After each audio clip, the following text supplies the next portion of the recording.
la información que el hijo del presidente Joe Biden, Hunter, fue acusado de no pagar impuesto federal sobre la renta y de poseer ilegalmente un arma de fuego, siendo usuario de drogas, y llegó a un acuerdo con el Departamento de Justicia, y esto según una carta presentada en el Tribunal de Distrito de los Estados Unidos en Delaware.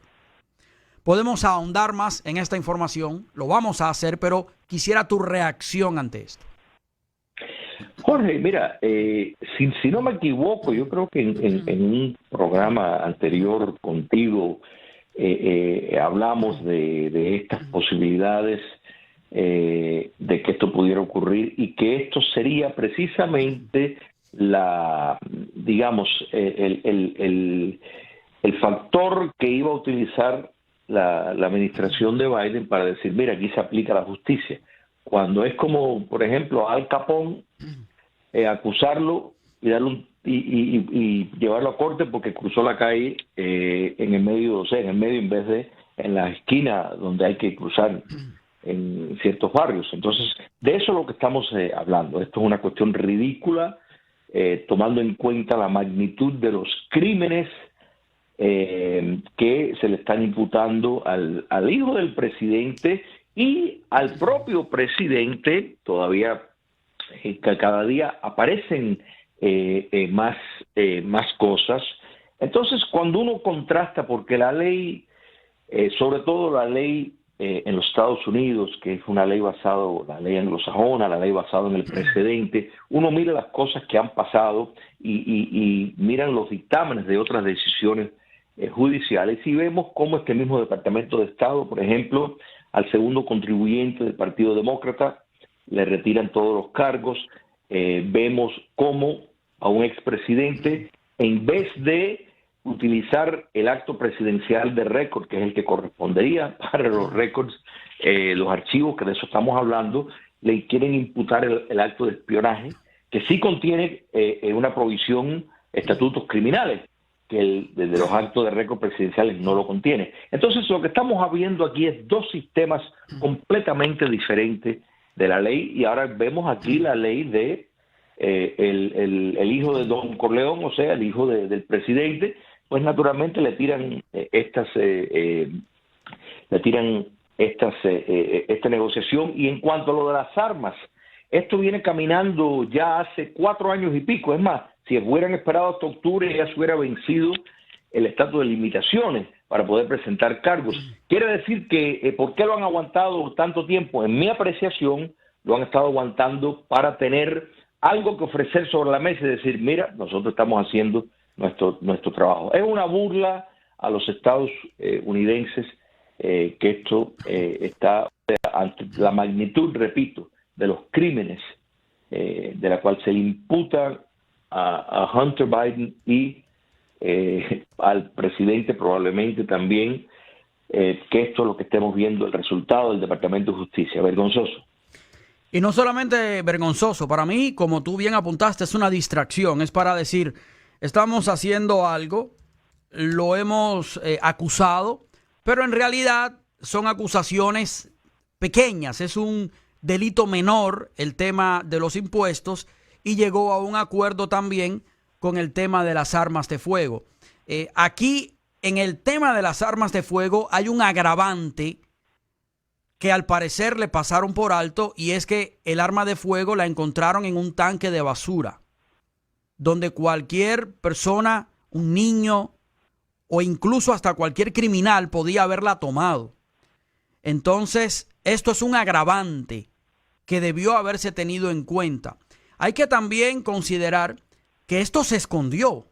El mismo servicio secreto escondió el tema del arma de fuego sobre todo. Entonces aquí vemos conspiración tras conspiración, y como dicen algunos articulistas, se va a salir Hunter Biden con un jalón de oreja cuando en realidad tendría que haber sido condenado por el tema de los sobornos. Todavía esa investigación está caminando. El representante por Kentucky, James Comer, está aportando datos.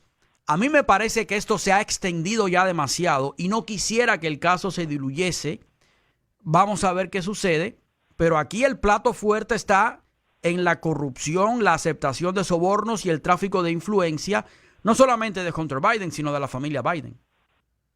Por supuesto, Jorge, mire, y hay que mantener una cosa en perspectiva. Los cargos federales solamente lo pueden presentar el Departamento de Justicia, que en este caso yo no conozco un Departamento de Justicia más politizado en la historia de los Estados Unidos. O sea, es directamente el brazo ejecutor de un régimen que tiene una visión de transformar los Estados Unidos, y no les importa lo que dicen nada. Fíjate si no les importa, que ellos leen encuestas, y en estos días salió una encuesta de Harvard y Harris.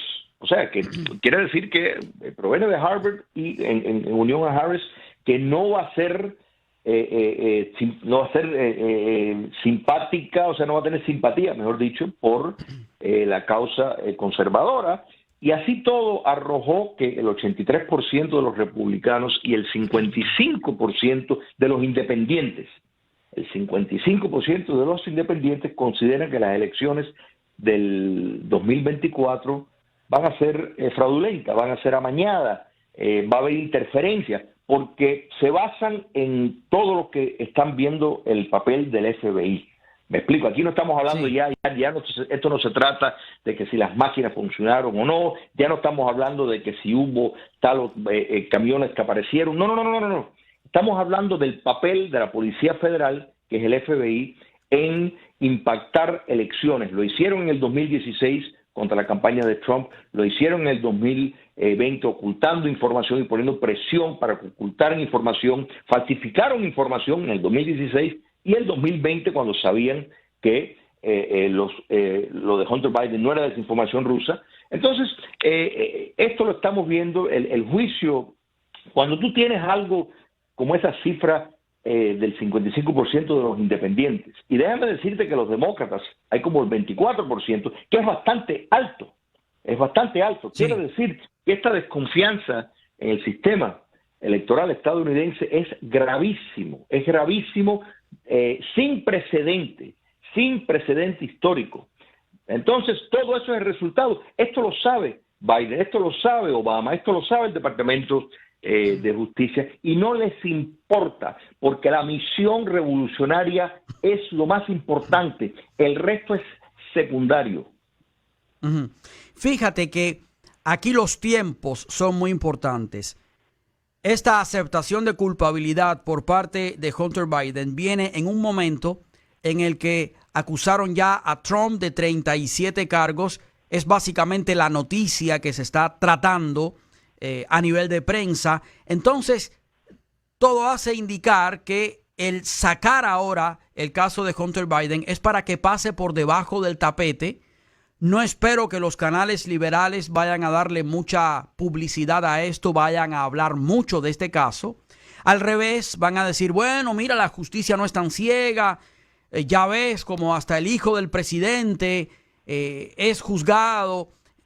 El punto es que, como dice aquí ahora la prensa, ya esto es práctica común, una persona familiarizada con la investigación dice que el Departamento de Justicia va a recomendar la libertad condicional por estos cargos, lo que significa que Hunter Biden no va a pasar ni un solo día tras las rejas.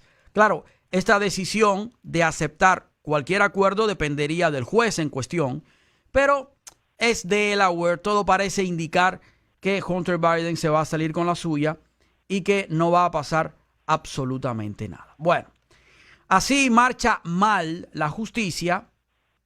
Hay otra información que me gustaría compartir contigo y con los oyentes, y es que en su primer viaje a California, desde que anunció su campaña de reelección, Joe Biden anunció ayer lunes $600 millones en fondos federales para combatir los efectos del cambio climático.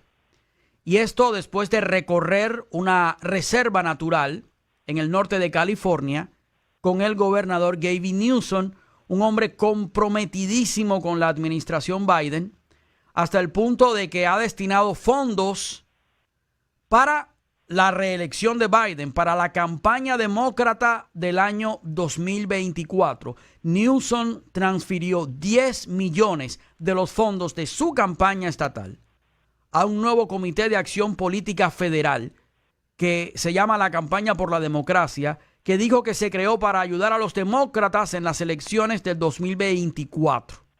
Y por supuesto para hacer retroceder a líderes republicanos. Según Gavin Newsom, los republicanos prohíben libros, secuestran migrantes y avivan el tema del racismo. Pero volviendo al tema del cambio climático, estamos hablando de 600 millones en fondos federales para combatir los efectos del cambio climático. ¿Cuál es tu reacción sobre esta cantidad de dinero que suma con todo lo que ya el gobierno de los Estados Unidos ha destinado en la persona de esta administración, en la persona de Biden? Aquí tenemos otro ejemplo precisamente de que están en una misión de transformar el orden en los Estados Unidos al punto de que esto es otro rostro de lo que vimos, por ejemplo, con las imposiciones del coronavirus, el autoritarismo que ejercieron. Y aquí vemos exactamente lo mismo en medidas que van cambiando, porque esto, fíjate que primero era calentamiento, después enfriamiento, entonces pues ahora mejor dejarlo climático, así medio neutral, y el equivocarse es menor. Pero lo que es insultante a la inteligencia es, o sea, que uno puede decir, sí, el clima está cambiando o puede cambiar. Si miramos la historia, el clima ha cambiado siempre, mucho antes del el uso de fossil fuels ni nada por el estilo. Sin embargo, ellos están vendiendo una receta monolítica que casualmente impondría controles extraordinarios en personas y eliminaría libertades de una manera tremenda. Entonces, qué casualidad que precisamente esto lo tienen casi como si fuera un culto religioso. Fíjate que tienen la madre tierra y tienen un día y prácticamente es una religión política que es muy similar a otras corrientes pseudo religiosas como es el marxismo, como fue el fascismo, que buscaba precisamente buscar una especie de adoración, la verdad, a determinadas cosas paganas. Esto es paganismo en el siglo XXI. Entonces, pues esta administración, que hay que recordar, si recordamos, esto empezó se profundizó con el expresidente Obama, que es el gran maestro de ceremonia de toda esta corriente por vía del socialismo fabiano, y el medio ambiente es algo, porque toca las teclas emocionales, claro, ¿verdad? O sea, promueve por medio del embrutecimiento estas campañas extraordinarias de embrutecimiento a la sociedad, pues buscan hacerle creer, y el presidente es el payaso en jefe al decir esto es la crisis existencial más grande del mundo. O sea, los chinos están diciendo gracias por decir eso, vamos nosotros a avanzar en nuestra agenda, y todos los enemigos del mundo libre pues le están dando las gracias por decir semejantes estupideces, porque el cambio climático no es la crisis existencial más grande. Vamos a hacer algo. Tengo que hacer una pausa. Cuando regresemos, vamos a ahondar un poco más sobre este tema, porque sí, se destinaron 600 millones, pero vamos por mucho más. Bueno, me acompaña Julio Schilling, quien es politólogo, analista. ¿Te gustó eso del lenguaje bidenesco? Cuando yo escuchaba a veces a Biden hablar con frases así, yo decía, pero qué mal yo hablo inglés, yo no entiendo a este hombre. No es eso, es que a veces él decía cosas que no se entienden, no son palabras en inglés. Es como, no sé, una jerigonza extraña. Hay un grupo, de hecho, humorístico que se llama Babylon Bee, que ellos tienen una página web y por Instagram, que hicieron un video para enseñar a la gente a hablar Bidenese. Por supuesto, es una sátira, ¿no? Y ahí empiezan a poner todo lo que ha dicho Biden, que uno... True under Dodge, double the pressure. Y uno dice, ¿y esto qué cosa es? Va de Kafka. Así tal cual, como mismo te lo estoy pronunciando, lo dice Biden. Bueno, estamos hablando de dinero que ha destinado la administración Biden para el cambio climático. Todo esto para mí es muy confuso porque en septiembre del año 2022 se asignaron 325 millones. Desde esa época ya íbamos por 3.1 billones, pero además en esta ley de reducción de la inflación se aprobó dinero. Estos 600 millones forman parte de esa ley de reducción de la inflación y uno se confunde. Uno dice, ¿cuánto más hay que asignar al cambio climático? Cantidad que muchos dicen, bueno, pero es para el cambio climático. Como tú dices, es como una especie de pseudo religión. Y al final uno dice, bueno, pues imagínate, es corrupción, posibilidad incluso de que se lave el dinero, no sé, de que se otorguen fondos a compañías que al final puede ser que quiebren o que no se tiene control sobre eso. Hubo un caso muy famoso en la administración Obama que se le dio dinero a una compañía, después esa compañía quebró y se quedó con el dinero. Correcto. Sí. Ahora, mira, tú sabes que lo que estabas, y enseguida vuelvo a este punto, porque es muy cierto lo que dices, y es tristísimo escuchar al presidente Biden y ver todos sus deslices y las incoherencias, y me vino a la mente cuando yo escuchaba a Evo Morales años atrás pronunciarse. Yo decía, ¿cómo este individuo puede estar encabezando el país como Bolivia? Entonces, ¿quién me iba a decir a mí que yo iba a estar viviendo en un país donde hay un personaje con la misma incoherencia y con los mismos deslices que lo que vimos en personajes como Evo Morales, pronunciamientos así que no tienen ningún sentido? Es muy lamentable. Y te referías a Solyndra. Sí, Solyndra. En el año 2009, la administración Obama le dio 535 millones de dólares en un préstamo, pero la compañía se declaró en bancarrota el 1 de septiembre del año 2011.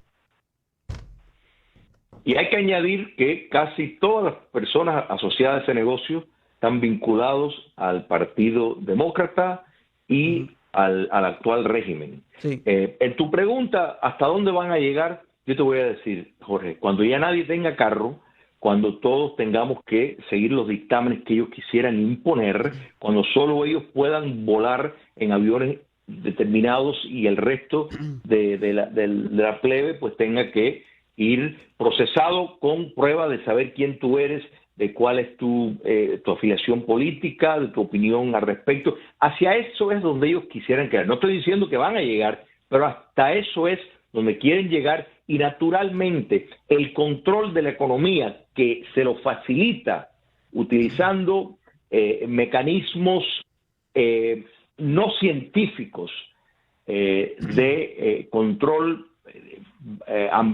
para mejorar el control climático, como si ellos, porque detrás de esto, mi querido amigo, es la noción de que ellos quieren ser Dios. Ellos quieren, o sea, ellos van a poder parar en lo que están diciendo, igual que dijeron que iban a parar con la vacuna, el coronavirus, y que la vacuna era la salvación del mundo, y vimos que nada de eso era cierto. Aquí estamos ante la misma campaña sucia de engaño a la población. Entonces, es muy importante que esto se entienda claro, y cuando uno dice, pero ¿hasta dónde van a parar? No, ellos van a parar hasta que logren o sean sacados del poder o logren lo que quieren. Entonces, ahí es donde los republicanos, en el caso de los Estados Unidos, tienen que entender bien al enemigo que tienen delante, porque ya estos no son adversarios. Los adversarios quedaron con el Partido Demócrata de otra época. Estos son enemigos de los Estados Unidos, están en guerra con el sistema norteamericano y buscan su transformación, como bien dijo el camarada Obama. De modo de que es ahí donde los republicanos tienen que entender bien, y si ganan, quiera Dios que ganen y obtengan, todo indica que eso puede ser el caso, y como hemos hablado, gracias al sistema federal hay 50 estados y es difícil corrompir elecciones en 50 estados. Los republicanos tienen que ponerse los patines y realmente movilizarse para desarmar esta movida liberticida que tienen en plan el Partido Demócrata de hoy. Mira, tengo una información aquí que tiene que ver con las armas, tiene que ver con Ucrania, con Rusia. Me gustaría leerla y después tener tu reacción, tu comentario. Las compañías de armas rusas están suministrando a los soldados municiones fabricadas en Estados Unidos para que los soldados rusos las usen en la guerra contra Ucrania, a pesar de una serie de sanciones diseñadas para aislar a Moscú de las cadenas de suministros occidentales. Y esto según Político. Las dos firmas rusas, Tetis y Promtechnologia, la última que fabrica el rifle de francotirador Orsis T-5000 que los soldados rusos llevan a la batalla, han adquirido cientos de miles de rondas de municiones calibre 0.388 fabricadas por una compañía estadounidense llamada Hornady. Y esto lo informó Político citando documentos de aduana. Los documentos mostraron que se produjeron al menos 3 importaciones después de que Rusia invadiera Ucrania, lo que destaca las dificultades de hacer cumplir las sanciones y los controles de exportación destinados a evitar que las empresas de defensa rusas adquieran tecnología de armas estadounidenses. Promtechnologia, que está sancionada por los Estados Unidos, presentó una declaración de conformidad con fecha 12 de agosto de 2022, anunciando planes para comprar 102.200 balas de plomo Hornady para llenar cartuchos de caza para usar en armas civiles con un cañón estriado, y esto según Político. Las balas Lapua Magnum calibre .338, que pesan 285 gramos, especificadas en la declaración, coinciden con un producto disponible de Hornady, según muestra el sitio web. ¿Qué te parece a ti esta información de esta compañía americana vendiéndole municiones a 2 compañías de armas rusas que a su vez son las municiones y las armas que los rusos están utilizando en la guerra contra Ucrania? Jorge, mira, lamentablemente, este tipo de actividad existe siempre, y yo creo que el tomar en cuenta para una empresa estadounidense que esté facilitándole a un enemigo de los Estados Unidos y del Occidente, deben ser penalizados por este tipo de... El mercado negro de las armas es un fenómeno que siempre ha existido y tristemente no hay ninguna moralidad en cuanto a eso. Solo queda que debe de caerle arriba a empresas que están colaborando con el enemigo, y esto lo digo en principio lo mismo con China, de la cual, por ejemplo, el hijo del presidente facilitó acceso de tecnología para la aviación de China comunista por medio de una empresa de Michigan, cuando él estaba funcionando una empresa de inversión, de fondos de inversión.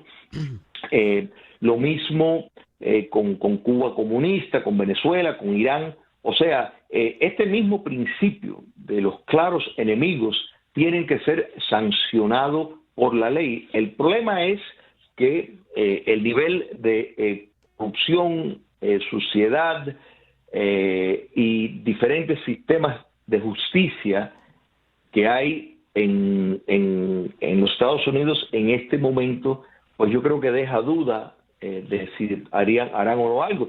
Basta que la persona el grupo de personas que tengan esa empresa o sean accionistas en esa empresa de armas tenga alguna conexión con Biden, Obama o Clinton, no va a pasar absolutamente nada. Tienes así que toda la razón. No es de esperar. Tienes toda la razón. Tengo que hacer una pausa. Mantente ahí, por favor, para seguir hablando sobre más temas políticos. Julio, vas a tener un evento, un simposio, que va a estar caliente, al menos por el título. Se llama El FBI y las elecciones de los Estados Unidos. Cuéntanos un poco sobre esto. Correcto, Jorge. Mira, este jueves, 22 de junio, en la en Coral Way. Repítelo porque no se escuchó bien. Se cortó ahí un momento la línea. ¿En la biblioteca? Biblioteca de Westchester en Coral Way y la novena es 12 de junio a las 5:30 de la tarde. Vamos a realizar un simposio, Patria de Martí y The Cuban American Voice, sobre, bajo el lema, el FBI y las elecciones en Estados Unidos. Los panelistas van a ser Sammy Eppel, Fernando Godo, Joseph Hage, y este servidor será el moderador.